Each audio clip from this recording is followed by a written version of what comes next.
मैं सबसे पहले माननीय मुख्यमंत्री जी को धन्यवाद दूंगा, हमारे विधायक साथियों को धन्यवाद दूंगा कि सर्वसम्मति से मुझे उपाध्यक्ष के रूप में उन्होंने चुना है, और प्रतिपक्ष नेता और हमारे सारे विपक्ष के साथियों को भी धन्यवाद दूंगा कि उन्होंने भी निरोध टाइप के मुझे उन्होंने अपना समर्थन दिया है।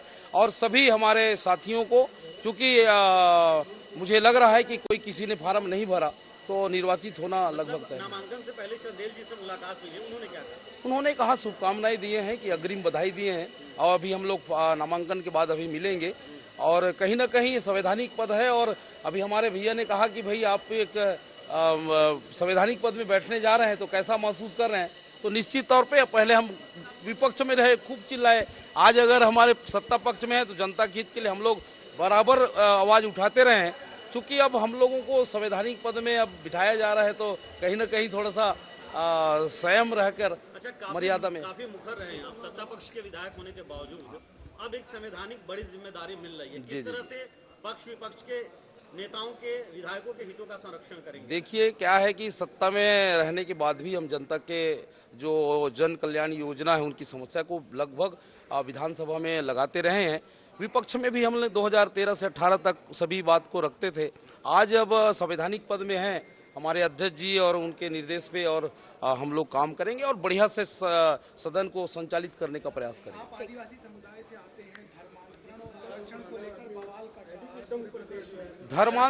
धर्मांतरण देखिए बीजेपी का चाल है। हमारे बस्तर संभाग में उन लोगों का एक ऐसा रणनीति है कि उनके पास कोई मुद्दा नहीं है, और मुद्दा विहीन होने के कारण बीजेपी सामने आकर, जैसे कि जिला अध्यक्ष को गिरफ्तार किए हैं पुलिस, कहीं ना कहीं गांव-गांव में जाके भड़का रहे हैं कि धर्मांतरण के खिलाफ आदिवासियों को, और हमारे भोले भाले आदिवासी हमारे बस्तर के लोग उनकी बात में आके सामने आते हैं और पीछे से उनकी लड़ाई चल रही है। मतलब क्षेत्र और सदन की जिम्मेदारियों में सामंजस्य बिठा के काम करेंगे? बिल्कुल बिल्कुल, जो नियमों में है और जो हमारे दायरे हैं उस पर रहकर काम करेंगे। Thank you.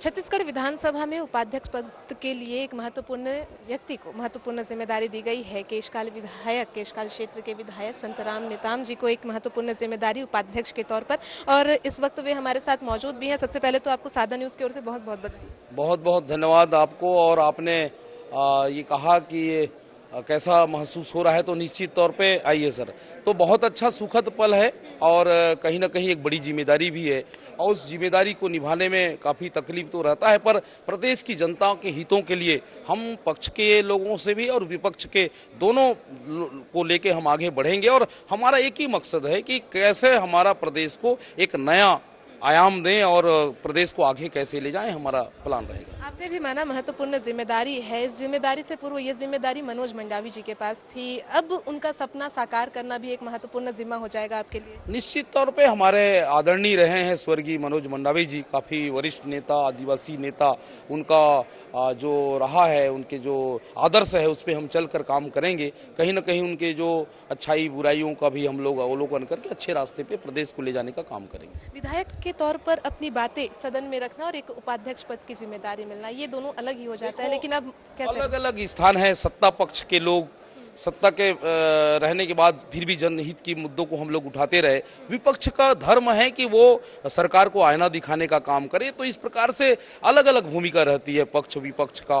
तो ये काम तो हम लोग पहले भी करते हैं, पक्ष में रहे हैं, विपक्ष में भी रहे, तो ये संवैधानिक पद में आ रहे हैं तो उसका भी अलग वो रहता है, मर्यादा, सामंजस्य बन जाएगा। हाँ, बिल्कुल बिल्कुल, जनता के हित के लिए, प्रदेश के विकास के लिए हम सत्ता पक्ष को भी अच्छा मौका देंगे, विपक्ष को भी देंगे, और तालमेल से हमारा ये पवित्र सदन है, उसमें हम लोग कहीं जनता के अहित की बात नहीं कहेंगे। एक आखिरी सवाल, क्योंकि महत्वपूर्ण मुद्दे इस वक्त सदन में संचालित हो रहे, चाहे वो धर्मांतरण के मुद्दे को लेकर के हो, आरक्षण के मुद्दे को लेकर के हो, आप स्वयं एक आदिवासी नेता हैं, ऐसे में इन मुद्दों को कैसे आप आगे बढ़ाएंगे? देखिए, आरक्षण मौलिक अधिकार जो बाबा साहब ने दिया है आदिवासियों को, जन अनुसूचित जाति को और पिछड़े वर्ग को, उनका जितना उनका संख्या उतना उनको अधिकार देना चाहिए।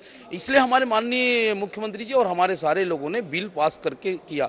हम माननीय राज्यपाल ने कहा कि आप तुरंत विशेष सत्र बुला दीजिए, मैं हस्ताक्षर कर दूंगी, पर हमारे बिल के बाद उन्होंने जो मना किया, उन्होंने जो हस्ताक्षर नहीं करे, इसका स्पष्ट हम आरोप लगाते हैं कि भारतीय जनता पार्टी कहीं ना कहीं चाल है, उसकी कथनी और करनी में अलग है। वो कुछ कहती है और कुछ सामने अलग कहते हैं और करते कुछ हैं।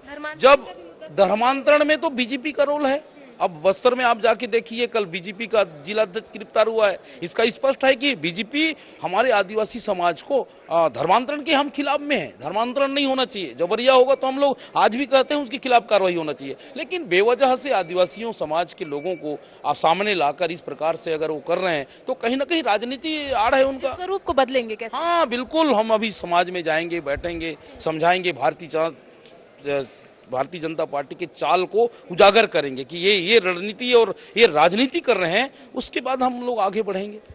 तो ये थे संतराम नेताम जी। छत्तीसगढ़ विधानसभा के लिए एक महत्वपूर्ण जिम्मेदारी अब उनको दी गई है। उपाध्यक्ष का पद यहाँ पे रिक्त हो चुका था क्योंकि पूर्व उपाध्यक्ष रहे मनोज मंडावी जिनका निधन हुआ और उसके पश्चात छत्तीसगढ़ विधानसभा में उपाध्यक्ष का पद रिक्त था। आज उस उपाध्यक्ष पद के लिए संतराम नेताम ने नामांकन दाखिल किया और निर्विरोध उन्हें तमाम जो विधायक हैं, तमाम जो सदस्य हैं विधानसभा के, उनका समर्थन यहाँ पे मिला है। जाहिर सी बात है, एक महत्वपूर्ण जिम्मेदारी और उन जिम्मेदारियों को आपने सुना भी कि कैसे संतराम नेताम आगामी समय में उन तमाम जिम्मेदारियों का निर्वहन करते हुए नजर आएंगे। चाहे वो धर्मांतरण का मुद्दा हो, आरक्षण का मुद्दा हो या जनहित का मुद्दा हो, तमाम मुद्दे सदन में सामंजस्य के साथ उठाने की बात उन्होंने कही है। समय सहयोगी DK सिन्हा के साथ आकांक्षा तिवारी, साधना न्यूज, रायपुर।